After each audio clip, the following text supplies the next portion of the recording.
Hello and welcome. It is such a pleasure to have you here. We are closer to Easter, but we are going to talk about Christmas today with you, Madhulika.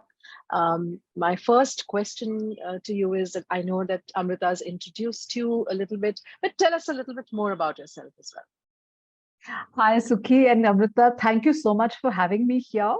And talking about myself, I write all sorts of things actually. I write fiction and I write a lot of non-fiction as well. I do a lot of travel writing.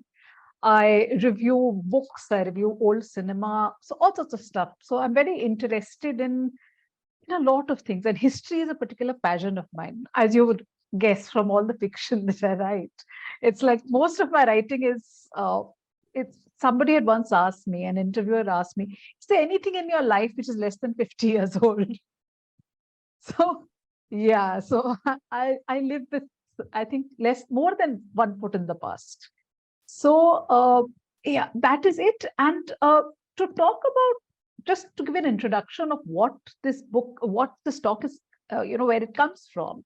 Last Christmas, the publisher Speaking Tiger, they decided to come out with this book, and this is the book that we came out with last. So this is a book called Indian Christmas. So anyway, Jerry Pinto and I introduced this book, and we wrote, sort of essays for it.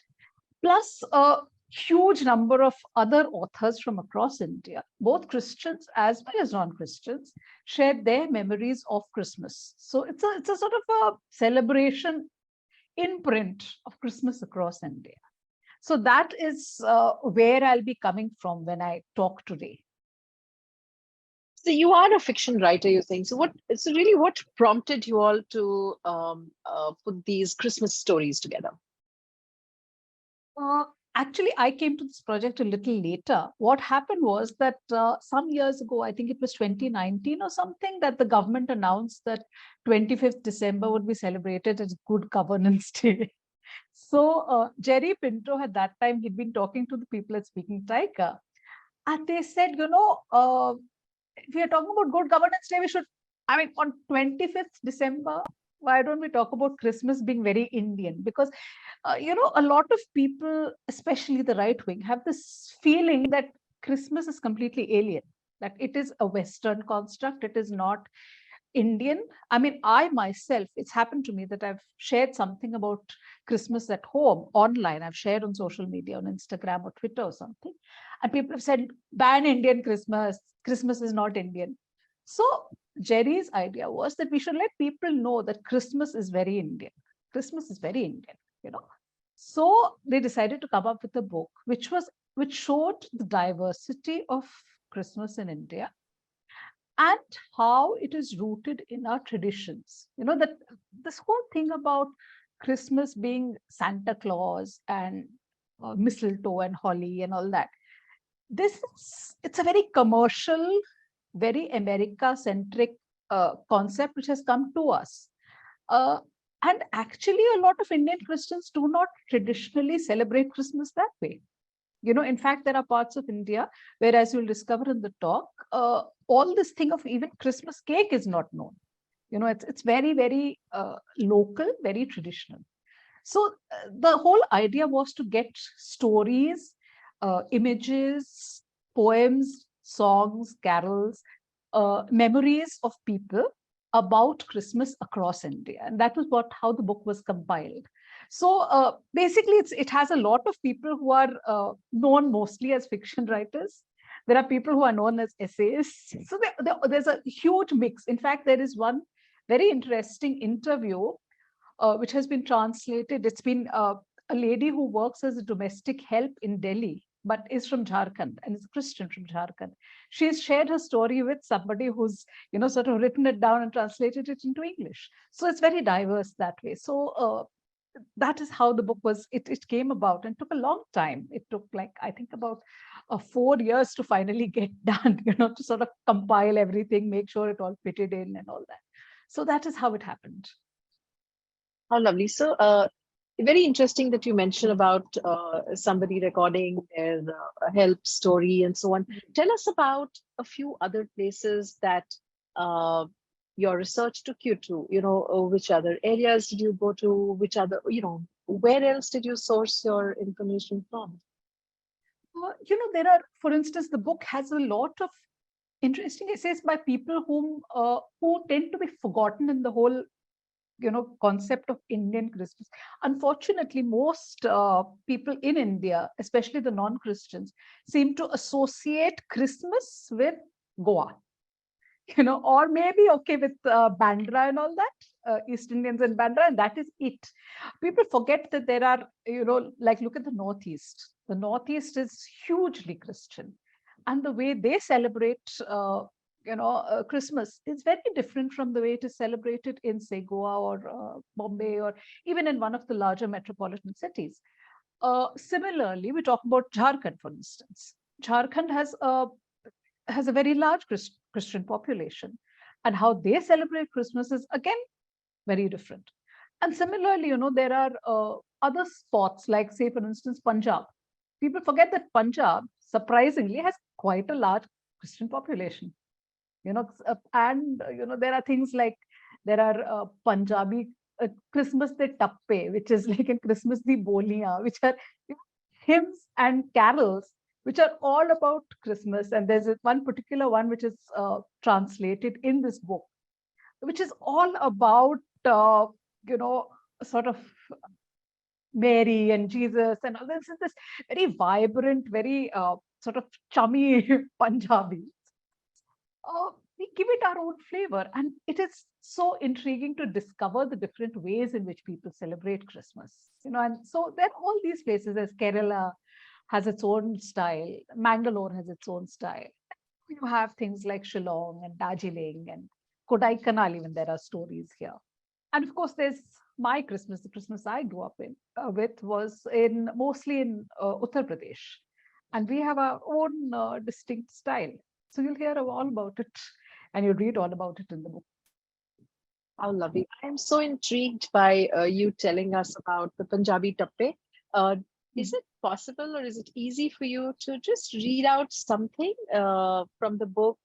Sure. Or I'm putting on a spot there. Yes, of course. I'll find something. Okay, so this is actually a tappe.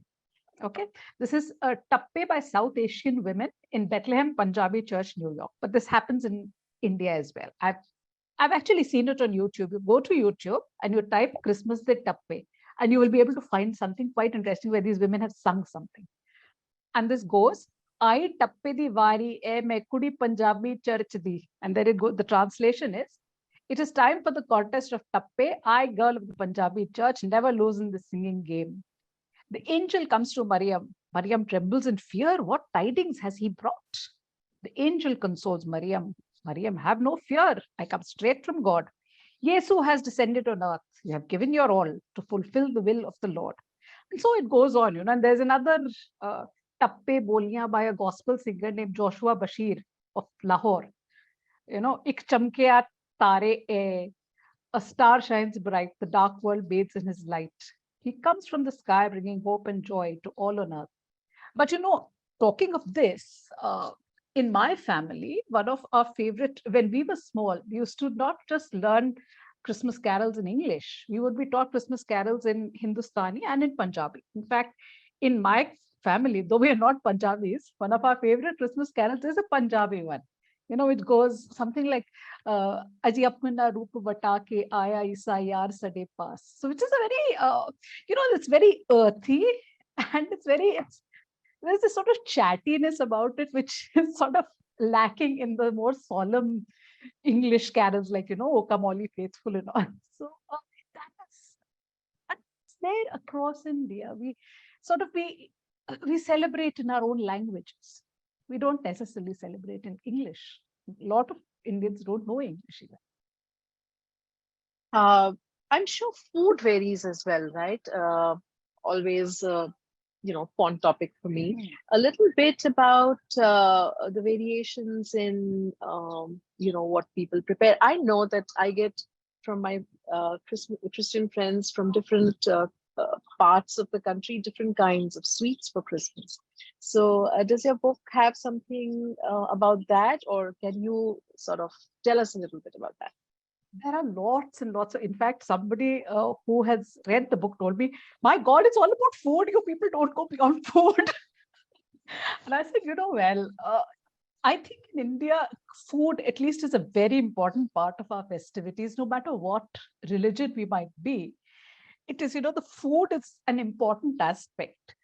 And it's the same for Christmas as well. And the interesting thing when I was doing the research for this, my introduction, the introduction to the book is all about Christmas across India. And an important aspect of that is the food across India. And what I discovered was that most Indians celebrate the Christmas celebration is a food which is their own. So it's like, it's not, Christmas puddings and roasts and, those fancy things which you hear about in the West.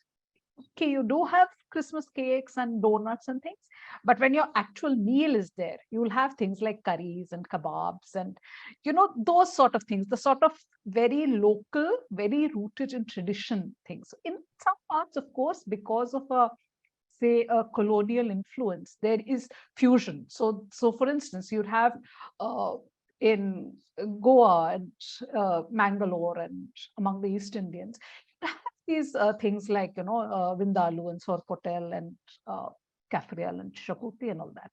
But say otherwise, say in our family, Christmas lunch would always be chicken curry and matar pulao, and there would be a raita and there would be kebabs.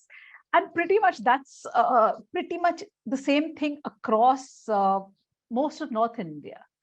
And say if you go to the Northeast, you'd have these, pork curries with smoked pork and bamboo shoot, lots of rice.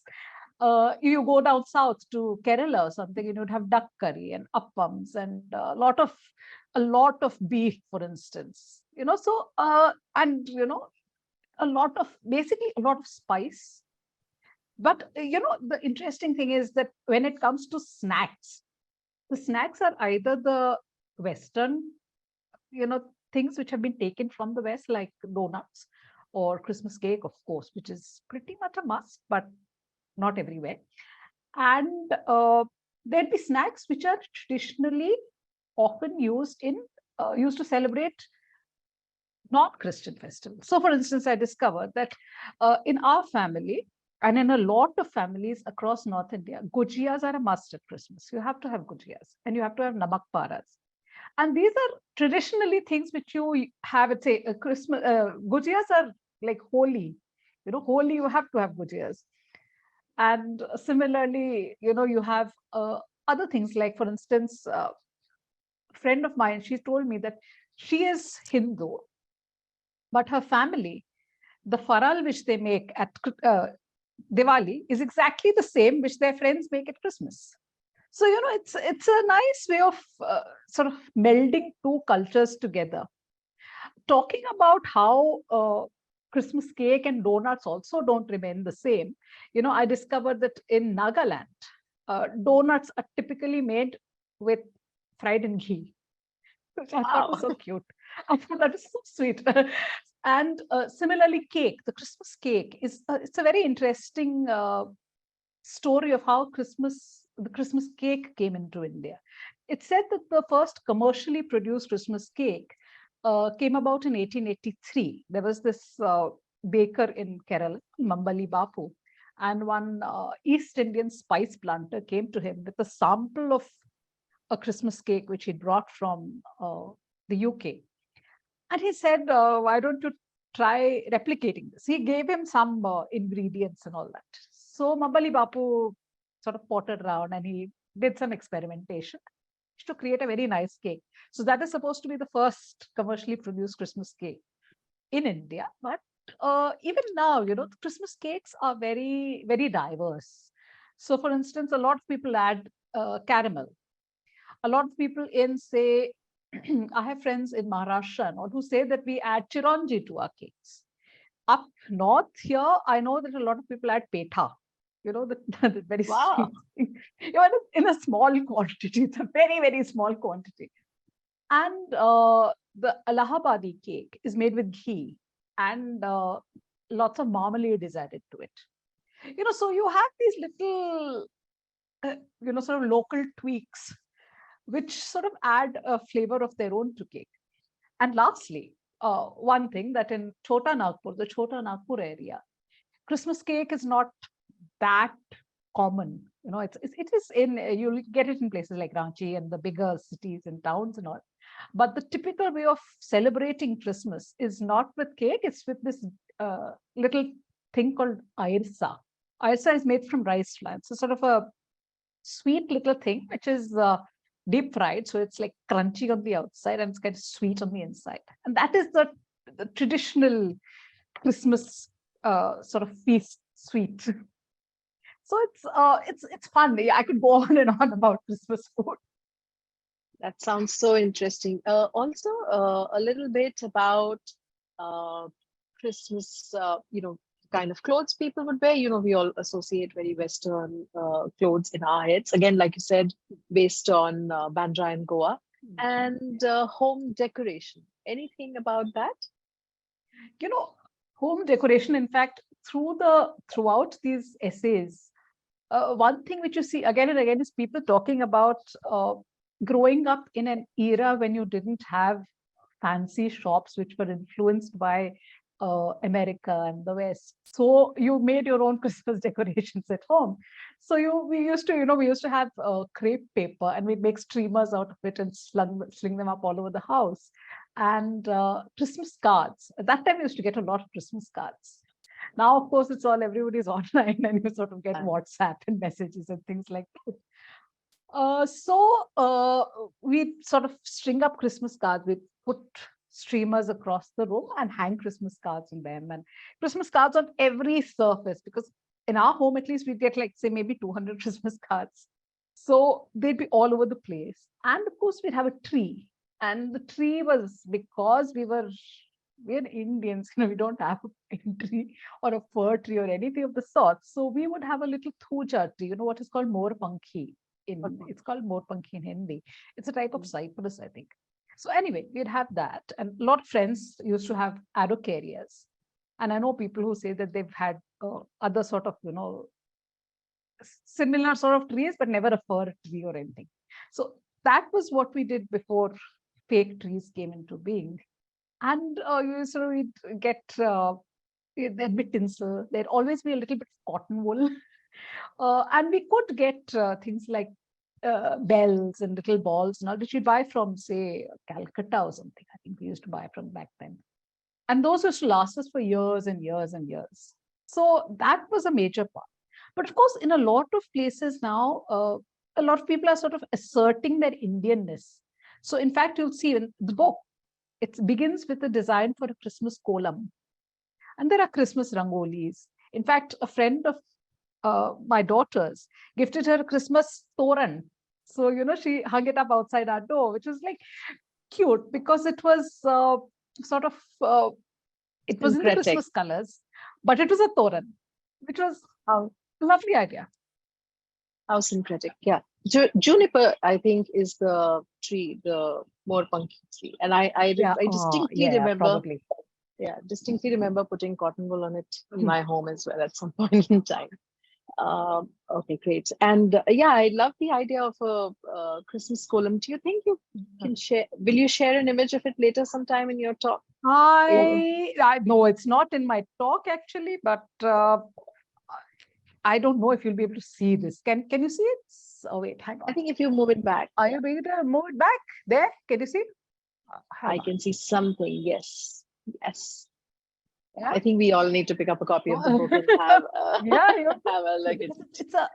It's a very readable book. It's very warm and friendly and fuzzy and funny and cute. It's not like heavy and religious heavy, celebratory. Lovely. So I think without waiting further, take us through some of the high points of the book and some of your findings. I believe you have a brief presentation to share with us that. So I'll let you put that on and take us through that. So this is, as you can see, this is the cover of the book. And basically, what this book is trying to do is to look at the diversity of Christmas in India and how rooted Christmas is in India. So I'll be just showing you a series of images which are from the book. And we sort of illustrate how across space and across time, Christmas is a part of India.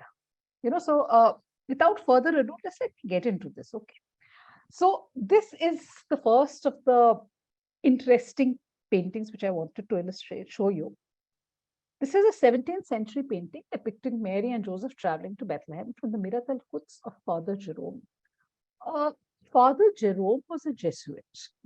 He was a Jesuit priest who had come to India. So, in fact, in Akbar's time, as a lot of you will probably know if you are familiar with some bit of Mughal history, was that in Akbar's time, a lot of Jesuits had come to India. They were trying to do a lot of proselytization, and Akbar had seemed to be quite amenable to the idea. In fact, at one time, there were priests who were pretty much certain that they would be able to convert Akbar as well.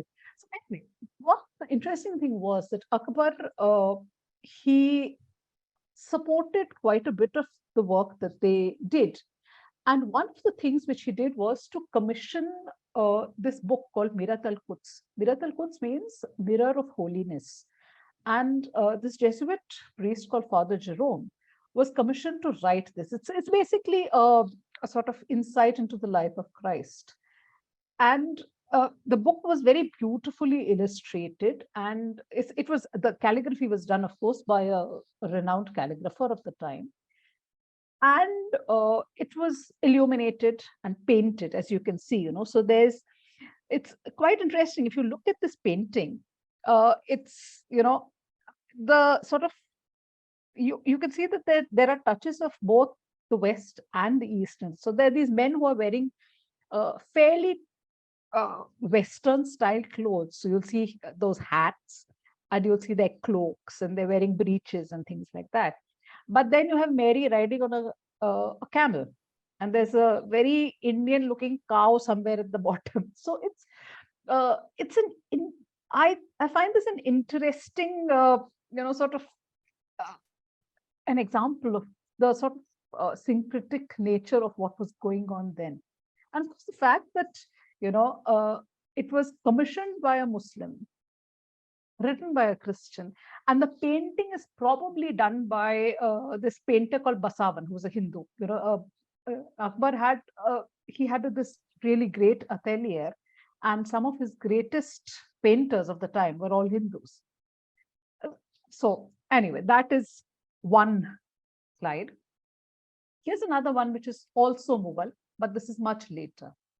This is Mary and Child Christ, mid 18th century, Muhammad Shah's period. So that would be like maybe around the time Nadir Shah attacked, or a little before that. The colors are so much brighter here, but this is also, it's an interesting sort of progression from the earlier one.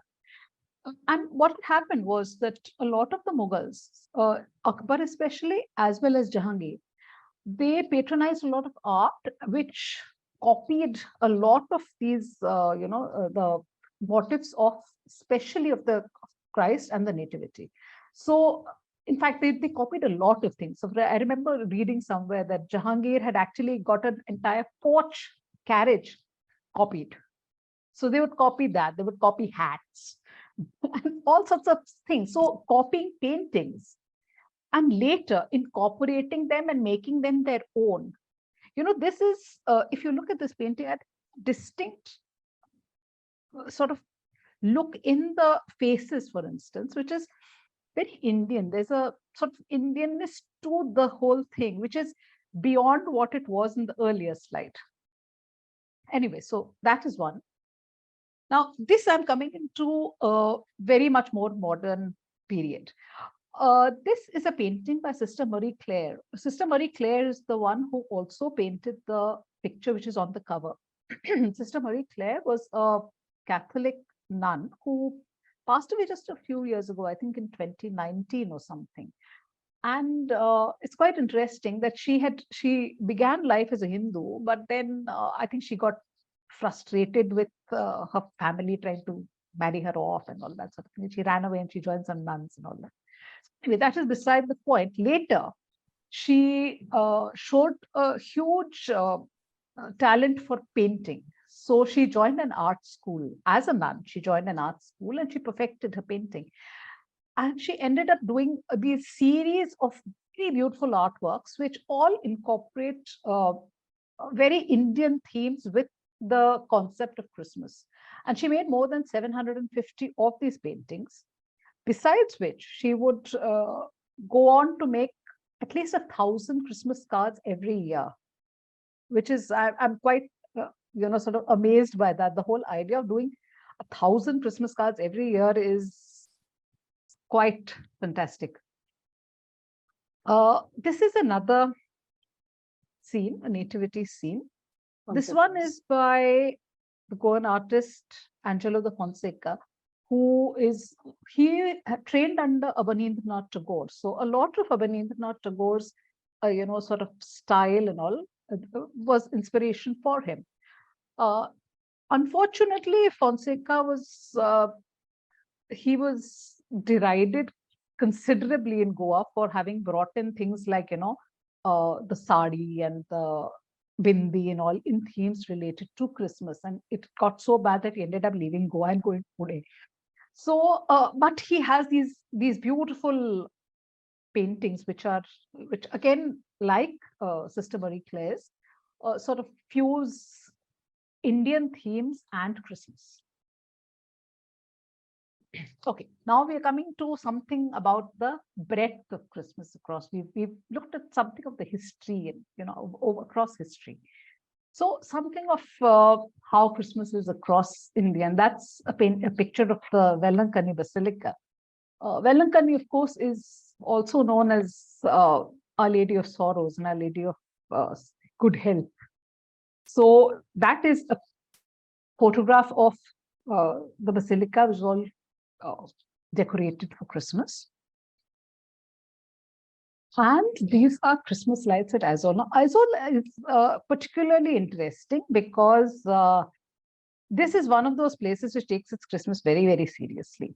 Aizawl, in fact, has an annual competition around Christmas time where all the localities, all the neighborhoods of Aizawl compete to see who sets up the most highly decorated neighborhood. And the neighborhood that wins gets a good prize of 5 lakhs. So, this is one of the pictures from Aizawl of Christmas lights. There's, in fact, if you do go online and check, you'll see lots and lots of really quite fantastic pictures in, across India. If you go out of places which are not dominated by Christians, you'll not see a lot of street lighting, which is specifically Christmas. You'll see, on malls and say hotels and people's homes, specifically you might see. But this sort of thing, where the entire street is sort of lit up, it's not very common outside of more Christmas dominated places. And this one. Santa Claus arrives to the Christmas party at Kolkata's Bow Barracks. Bow Barracks is Kolkata's Anglo-Indian enclave. It's been, Calcutta has a long, long history of foreigners, because from the time when when Calcutta was established about 300 years ago or so, it had become a magnet for Europeans coming from all over. So there were Danes, there were Dutch, there were Greeks even, and Armenians and all sorts of. Later, of course, Chinese and other people also came. So Calcutta has always been a bit of a melting pot. And that has stayed with Calcutta throughout. It is now, of course, sadly, much depleted. In fact, even the Anglo-Indians in Bow Barracks are very, very few now. But at one time, Bow Barracks was the Anglo-Indian center of Calcutta. And it used to have this very interesting Christmas festivities, which were at that time for the community itself, the community at Bow Barracks. Sadly, because the community has split and because this whole Christmas festivities has become very, very, has become a big draw. So it's become a little commercialized, but it's still there. And, so there are several days of feasting and games and dancing and all that sort of stuff. And Santa always comes here riding in a rickshaw. So that is our major, sort of plus point about the Christmas party at Mubarak. Santa is in a rickshaw.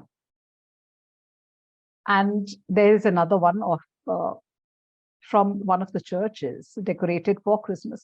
And I like that, Mary is not in her robe and her, and not in her sedate white robe with the blue shawl or whatever it is. And she's, she's looking like a queen. She's in that, rich brocade, the sari. She's wearing a crown. So she's looking the way we would want our Devis to look. I think that is perhaps one of the biggest things about Christmas, that we celebrate it in a way which is our own. It's our Indianness comes out in the way we celebrate Christmas. And finally, this is perhaps not so very traditional a way when it comes to India, but this is also a celebration of Christmas in India, and it's worth talking about because there's an Armenian community in Calcutta. Still, it's small, but it's there. And they celebrate Christmas in a completely different way. And it's quite interesting because there's a chapter in this book about the food at the Armenian Christmas. And the Armenian Christmas is not celebrated on the 25th of December. It's celebrated in, I think, around the 6th of January or so, because it's completely different. The calendar is a little different. And so here you have a photo from the Christmas service of the Armenian church. That is it. My whole aim on showing you that was that it's it's very varied. It's very varied and it's very colorful. And it's all Indian. It is very colorful. I love the fact that the beautiful sari Mary was sort of draped in, and you rightly connected it to saying that she looks like a devi, and one of the we have millions of them, and we have an addition to that. Tell us something about, obviously you've researched many parts of the country. Tell us something that you figured that was unique and that stood out and that was very different that you can sort of narrate to us. I think for me, one of the very interesting things was there's this essay by Vio Puo in this, which is about Christmas in a little Manipuri village. It's a little village in Manipur. People are all Nagas. And how they celebrate Christmas, that was a real eye-opener to me. He talks about how for months before, the whole community is Christian. And they celebrate Christmas together. So they start preparing from months in advance, and they, every year, one family is designated that, okay, you are the ones who are going to be you are the ones who are going to do everything, we'll all help, but you are the ones who are going to foot the bill. So, and every year it's somebody else. So you know that, okay, if I've done it this year, I won't have to do it for the next several years. And it's, the way he talks about the community, the sense of community of everybody sort of getting together to celebrate the festival, how they cook together, how they forage for ingredients, and how children who are sort of studying outside, offspring, I should say, not children. So grown-ups who are studying outside the village or working outside the village come back for Christmas. And the excitement, and of the whole community coming together for Christmas. So that really sort of inspired me, and it sort of touched me, because I grew up always in places where we didn't have a very large Christian community. So for us, Christmas was mostly sort of celebrated at home. Of course, we go to church and there'd be some sort of, church services always end with cake and coffee and all that. So you have a little bit of gathering over there. But this whole thing about Christmas being a sort of whole week-long event or something, and you are sort of celebrating it with everybody around. That I thought was so amazing. Uh, it gives you a warm and fuzzy feeling. And I think that's true with festivals around the world, isn't it? I mean, at times have changed now and we've moved to nuclear families. But festivals around the world have meant that coming together of families and doing something together as, but doing it as a community is an entirely Yeah. different. Yeah, absolutely. I'm sure only where communities are tight knit and close and sort of belonging to the same religion can that's precious. That you're right. Lovely. So Mm. what do we take away from this? We're winding down our talk. We've figured out some really really interesting incidents and anecdotes, and we're all looking forward to the book. What do we take away from this? What else do you think we need to do to hold on and conserve and preserve, and where do we go from here? I think it's important, first of all, to educate ourselves, because a lot of us sort of, we just take it for granted that what we are seeing on TV and what we are sort of seeing on social media and on the internet is what Christmas is about. And it's not. I mean, what we see is the really bright and the really sort of commercial, uh, the sights and images of Christmas. What we need to do is, I think we need to push our own Christmas as well, because uh, for most of us who celebrate Christmas in India, it's a very, very Indian festival. We don't think of it as an external festival anyway. This way, Christ was not American, he was not European, he was Asian. So to celebrate his birth in a very Asian way is appropriate. And so we need to sort of make it clear that Christmas is an Indian festival. It may have come in from outside, religion may have come in from outside, but the celebration of it is very, very Indian. And we have to assert that this is an Indian festival. We cannot say that this is a Western import, and so we should disregard it or we should deride it in any way. We have made it ours. It is our festival. And it joins all the other festivals that we celebrate in the country, Exactly. and with Yeah. so much fervor and excitement. So I absolutely agree. I Yeah. think that I personally love uh, Christmas as much as many other festivals and make food that uh, sort of Mm. signify Christmas for me. But I think I'm going to be looking out for some of the regional recipes and maybe make kalkals this time rather than, Yes. you know, something. In, in fact, I did that last year. Usually, I make Christmas. For Christmas lunch, I make chicken curry and matar pulao and all that. This year, I said, okay, let me try and be more pan-Indian. So I made a pork indad, which is from Mangalore. And I made airsa, which is from Jharkhand. And I made with Kerala, I made a thoran. I did not have the bandwidth to make duck or something. But it's so much fun to try and see how different people do their Christmases. So anyway. Lovely. I'm going to read out some of the questions that are coming up in the chat. I think that the first question is just about the name of the talk. Can you tell us a little bit about what Natal is just Mubarak Christmas. It's Christmas. Natal is it means birth, right? I birth? think so. I think it's a Portuguese word or something like that. That's why Cape Natal, in South Africa, because I think Vasco da Gama or whoever was going that way, their ship stopped there at Christmas Day, so we call it Natal. Yeah, and how we So have it's Christmas. prenatal, natal. Yeah. Okay.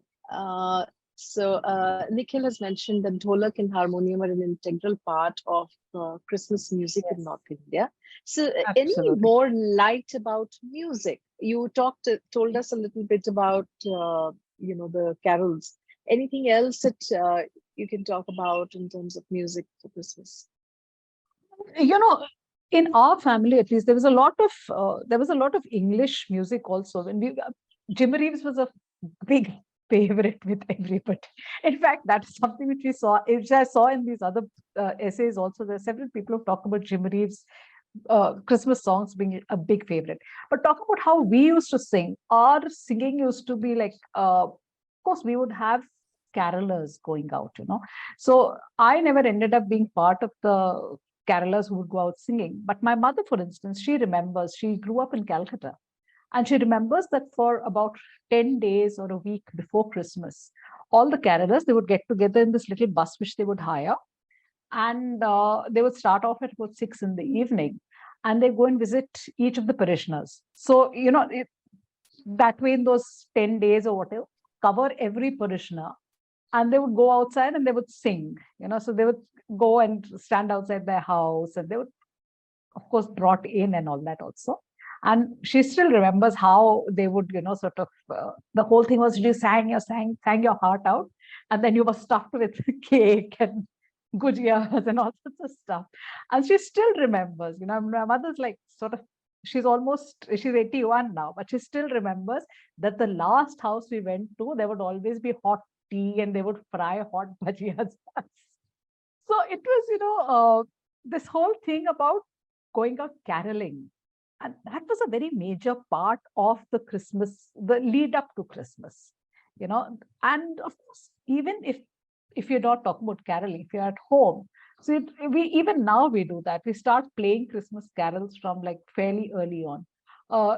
We play both English as well as Hindi. In fact, there are quite a few, sort of popular Hindi singers and all, people who sang in Hindi cinema, for instance, who've taken out albums of Hindi Christmas carols. So those are there. And of course, every now and then I burst into song and sing Christmas carols also in Hindi. So, for instance, there are Christmas carols in Hindi, which are both indigenous. So the words and the music is indigenous. There are also those which are translations of popular ones. So, for instance, there's O Kamoli Faithful is translated into Hindustani, things like that. So yeah, that's about it for music. But yeah, what this gentleman said about dholaks and harmoniums and all, that is still very, very popular. In fact, the church my parents go to here in Delhi is they have a Hindi service and they do bring the dholak and the harmonium. So, and it has this peppy beat with somehow a sort of an electronic keyboard or an organ cannot equal that. We were talking about food, and Vibha Sinha says that just as we were talking about incorporating bhujia, and Vibha says that Charminar Muslims are known for their double ka meetha, which is bread toasted in ghee and dipped in sugar syrup. So everyone sort of takes up the local influences. Vibha also says that I personally love saris and draping, but she's seen Nawari, which is a 9-yard sari, draped all around Maharashtra, but in the Lugri style. The Christmas, the Christians drape their Nawari little differently. And similarly, the Christian Malayali mundo is different than the Muslim mundo and the Hindi mundo, because I think there is a difference between which shoulder they carry the. I don't know. Vibha can tell us more. Which shoulder they carry or which side they tie their mundo. That makes a difference. Vinita also says that there is an East Indian community style of a 9-yard sari. There are many compliments both for your talk and also for your own glow. Nicola says that you're glowing like a Christmas. So lots of praises for the pictures. Manju's asked if Christmas is celebrated differently in Pondicherry that you're aware of.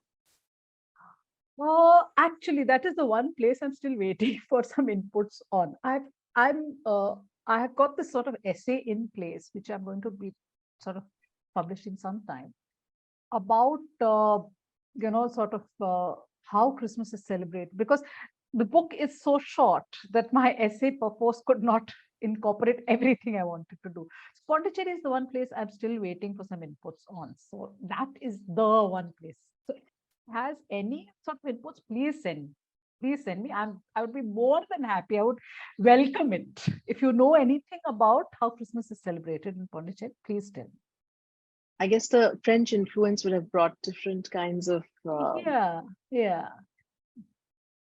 I know they do Mira's. things. Go Sorry, ahead. sorry. Go No, ahead. I Go ahead. was saying that I do know that there's some interesting influences in food and all, for instance. So there's a macaron which I know in instead of being made with almonds, is made with cashew nuts, for instance. So anyway, go on. Mira's talked about the first image that you showed with, Mhm. or maybe the second image that you showed where she says that the skin tone is sort of tending to European. And then Very she's true. talked about Sister Claire's images, I think, saying that they're very, no, Nandyal Bosish.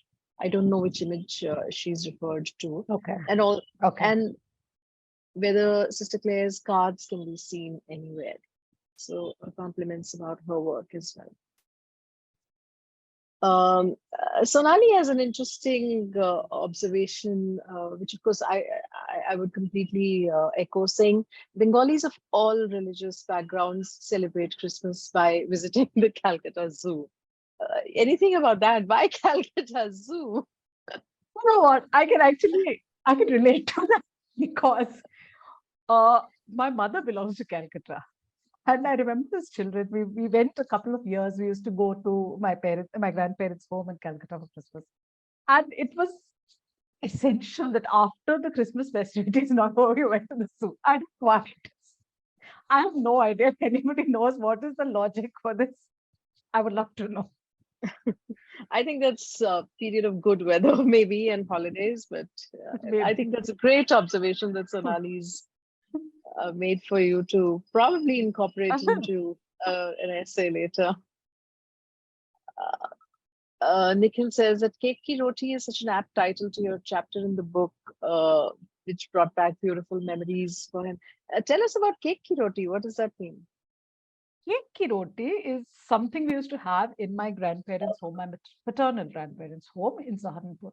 Now, back then, in fact, it still happens in a lot of places that people don't bake their cakes at home because when you're baking a huge number of Christmas cakes, trying to do it at home is it's too difficult. So a lot of people, what they do is they buy all the ingredients and they take it to the baker, and the baker would sort of do a huge batch of cake. So what you do is you sit over there, watch him doing all the baker would sort of get all the ingredients together and he'd put them into the cake tins, put the batter into the cake tins, etc. Now, what would happen is that when you're doing such a huge batch, there might be little bits left over. There might be some left over, which is not enough for one more cake tin. So what they would do was they'd mix a lot of maida into it and make it into a sort of dough, which they would then sort of roll out until it was like large, thickish sort of roti, and they'd bake that. Now that is like, it would be like this. It's like a biscuit. It's like a thick, large biscuit, and it has this flavor of Christmas cake. There might be bits of fruit, or there might be bits of peel, and there'd be the spice. But because all that maida has been mixed in, and no more spice or sugar or anything, it's very, very faintly sweet. It has a very faint taste of Christmas cake. Now, that was what we used to call Christmas keki roti. And the interesting thing was that this was keki roti was considered very plebeian. So we never used to serve it to guests and all who came at Christmas. You'd say, "Oh God, nahi, nahi, nahi, ye nahi. You serve the gujiyas and you serve the cake and the donuts, etc. You never serve cake ki roti." And in fact, the family used to collect at my grandparents' place for Christmas, and we would stay on till a couple of months, a couple of weeks at least. And what would happen was that slowly at every tea time, all the goodies would be taken out, and by the time everything else was finished, at the end of it, when there was no more cake, there was no more gujia, there was no more donut, then the cake roti would be taken out because that was the last thing to eat. Uh, there's a sort of very earthy, very rural, sort of very rustic sort of flavor to it, which is very nice with a cup of tea. So that is what keki roti is. That's your version of gingerbread cookies right there. Not all. Adil would like to know where did the tradition of making homemade ginger and grape wine at Christmas time come from? Was it an English inheritance or a Portuguese one? I suppose it depends on where you are. You're sort of pan-European, I would think. And it's probably that they came here and they taught us how to make wine, the whole concept of fermenting, etc. And because Indians are very jugadu, as they say, we are very good at making do with whatever we have. And because we didn't probably have very good grapes, we adapted to whatever we did have.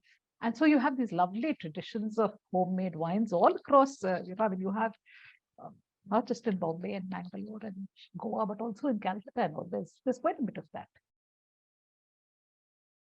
I think we were talking about Armenian Christmas, and Nikhil says that the Orthodox Christmas is on 6th Jan, which is why the difference in dates.